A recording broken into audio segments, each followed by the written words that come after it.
ये कौन है? वस्तुतः आपके हृदय की प्रवृत्ति ही नारी है। उसमें इन गुणों का संचार होना चाहिए। इन गुणों को धारण करना स्त्रीलिंग पुल्लिंग सबके लिए उपयोगी है।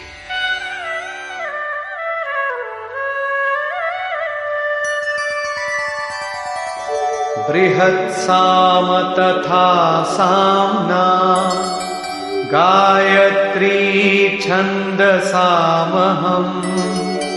मासानां मार्गशीर्षोऽहम्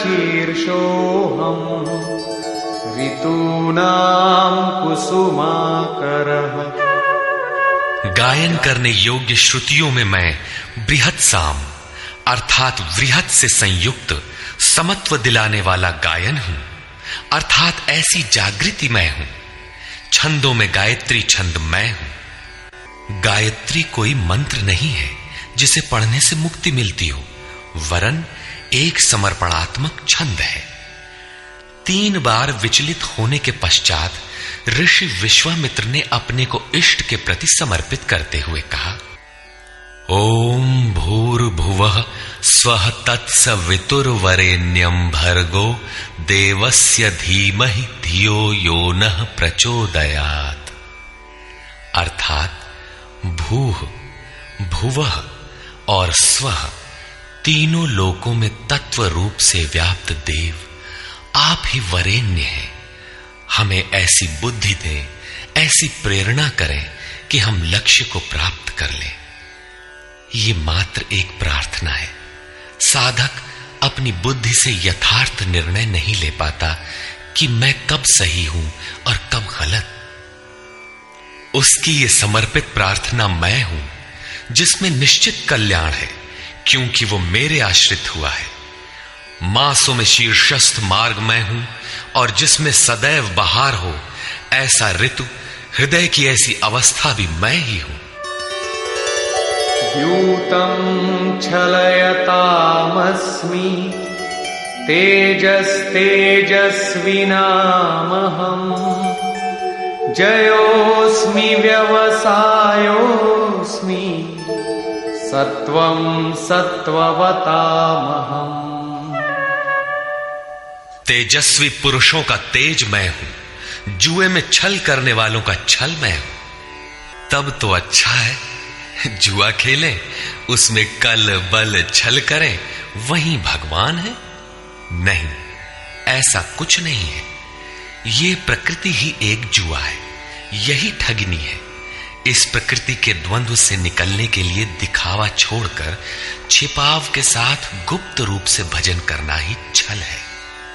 छल है तो नहीं, किंतु बचाव के लिए आवश्यक है।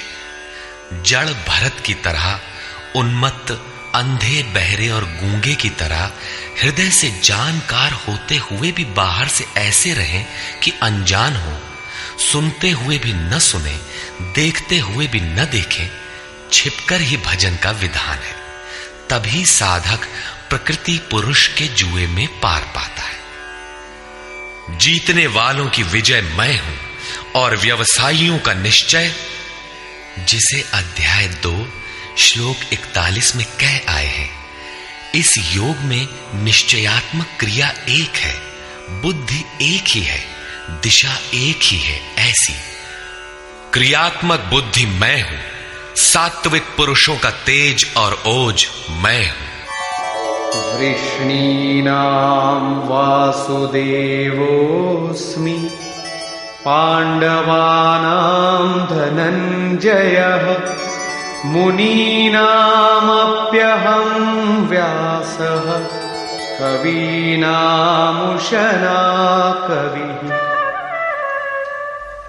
वृष्णि वंश में मैं वासुदेव अर्थात सर्वत्र वास करने वाला देव हूं। पांडवों में मैं धनंजय हूं। पुण्य ही पांडु है और आत्मिक संपत्ति ही स्थिर संपत्ति है। पुण्य से प्रेरित होकर आत्मिक संपत्ति को अर्जित करने वाला धनंजय मैं हूं।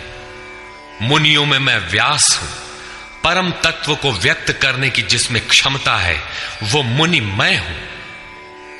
कवियों में उष्णा अर्थात उसमें प्रवेश दिलाने वाला काव्यकार मैं हूं।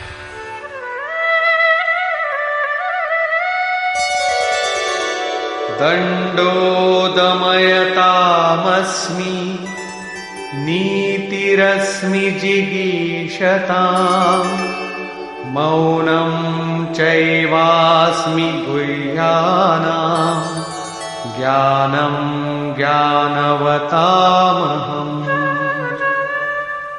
दमन करने वालों में दमन की शक्ति मैं हूं, जीतने की इच्छा वालों की मैं नीति हूं, गुप्त रखने योग्य भावों में मौन हूं और ज्ञानवानों में साक्षात के साथ मिलने वाली जानकारी पूर्ण ज्ञान मैं हूं। यच्चापि सर्वभूतानां बीजं तदहमर्जुन न तदस्ति विना यत्स्यान् मया भूतं चराचरम्। अर्जुन, सब भूतों की उत्पत्ति का कारण भी मैं ही हूं, क्योंकि चर और अचर ऐसा कोई भी भूत नहीं है जो मुझसे रहित हो। मैं सर्वत्र व्याप्त हूं, सब मेरे ही सकाश से है। नान्तोऽस्ति मम दिव्यानां विभूतीनां परन्तप एष तूद्देशतः प्रोक्तो विभूतेर्विस्तरो मया। परंतप अर्जुन, मेरी दिव्य विभूतियों का अंत नहीं है। अपनी विभूतियों का विस्तार तो मैंने संक्षेप से कहा है, वस्तुतः वे अनंत हैं। इस अध्याय में कुछ ही विभूतियों का स्पष्टीकरण किया गया है, क्योंकि अगले ही अध्याय में अर्जुन इन सबको देखना चाहता है, क्योंकि प्रत्यक्ष दर्शन से ही विभूतियां समझ में आती है। विचारधारा समझने के लिए इसी से थोड़ा अर्थ दिया गया। यद्यद्विभूतिमत्सत्त्वम् श्रीमदूर्जितमेव वा तत्तदेवावगच्छत्वम् मम तेजोंश संभवम्। जो भी ऐश्वर्य युक्त, कांति युक्त और शक्ति युक्त वस्तुएं हैं, उनको तू मेरे तेज के एक अंश मात्र से उत्पन्न हुई जान।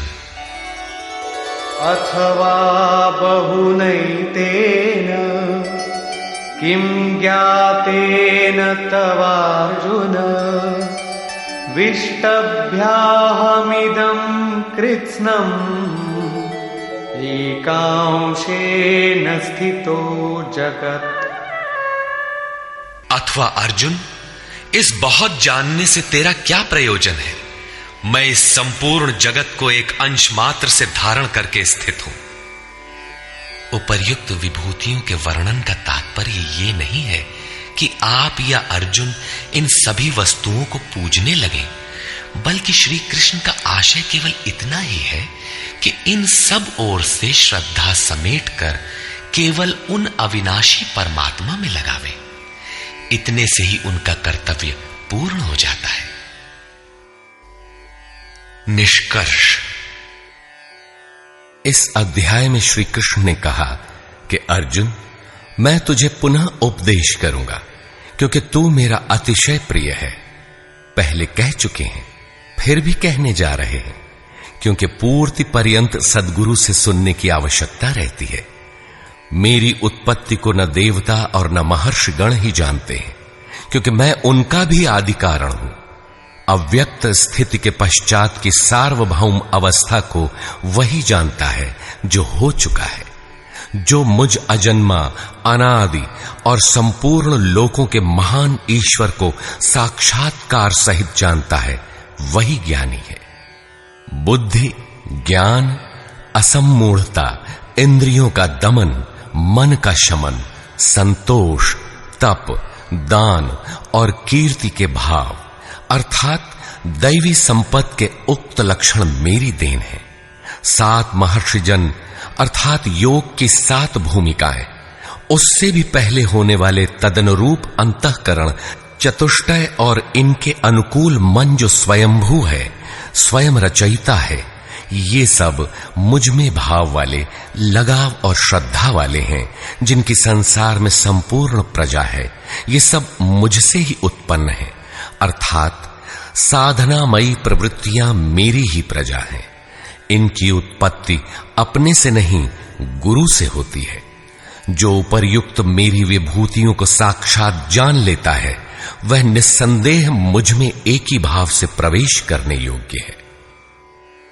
अर्जुन, मैं ही सबकी उत्पत्ति का कारण हूं, ऐसा जो श्रद्धा से जान लेते हैं, वे अनन्य भाव से मेरा चिंतन करते हैं, निरंतर मुझ में मन, बुद्धि और प्राणों से लगने वाले होते हैं, आपस में मेरा गुण चिंतन और मुझ में रमण करते हैं। उन निरंतर मुझसे संयुक्त हुए पुरुषों को मैं योग में प्रवेश करने वाली बुद्धि प्रदान करता हूं। यह भी मेरी ही देन है। किस प्रकार बुद्धि योग देते हैं? तो अर्जुन, आत्मभावस्थ उनकी आत्मा में जागृत होकर खड़ा हो जाता हूं और उनके हृदय में अज्ञान से उत्पन्न अंधकार को ज्ञान रूपी दीपक से नष्ट करता हूं। अर्जुन ने प्रश्न किया कि भगवान, आप परम पवित्र, सनातन, दिव्य, अनादि और सर्वत्र व्याप्त हैं, ऐसा महर्षिगण कहते हैं, तथा वर्तमान में देवर्षि नारद, देवल, व्यास और आप भी वही कहते हैं। यह सत्य भी है कि आपको न देवता जानते हैं और न दानव। स्वयं आप जिसे जना दें वही जान पाता है। आप ही अपनी विभूतियों को कहने में समर्थ हैं। अतः जनार्दन, आप अपनी विभूतियों को विस्तार से कहिए। पूर्ति पर्यंत इष्ट से सुनते रहने की उत्कंठा बनी रहनी चाहिए। आगे इष्ट के अंतराल में क्या है, उसे साधक क्या जाने। इस पर योगेश्वर श्री कृष्ण ने एक एक करके अपनी प्रमुख विभूतियों का लक्षण संक्षेप में बताया, जिनमें से कुछ तो योग साधन में प्रवेश करने के साथ मिलने वाली अंतरंग विभूतियों का चित्रण है, और शेष कुछ समाज में रिद्धियों सिद्धियों के साथ पाई जाने वाली विभूतियों पर प्रकाश डाला। और अंत में उन्होंने बल देकर कहा, अर्जुन, बहुत कुछ जानने से तेरा क्या प्रयोजन है? इस संसार में जो कुछ भी तेज और ऐश्वर्य युक्त वस्तुएं हैं, वह सब मेरे तेज के अंश मात्र में स्थित हैं। वस्तुतः मेरी विभूतियां अपार हैं। ऐसा कहते हुए योगेश्वर ने इस अध्याय का पटाक्षेप किया। इस अध्याय में श्री कृष्ण ने अपनी विभूतियों की मात्र बौद्धिक जानकारी दी, जिससे अर्जुन की श्रद्धा सब ओर से सिमटकर एक इष्ट में लग जाए। किंतु बंधुओं, सब कुछ सुन लेने और बाल की खाल निकालकर समझ लेने के बाद भी चलकर उसे जानना शेष ही रहता है। यह क्रियात्मक पथ है। संपूर्ण अध्याय में योगेश्वर की विभूतियों का ही वर्णन है। अतः ओम तत्सदिति श्रीमद्भगवद गीता सूपनिषत्सु ब्रह्म विद्यायाम योग शास्त्रे श्री कृष्णार्जुन संवादे विभूति वर्णन योगो नाम 10मोऽध्यायः।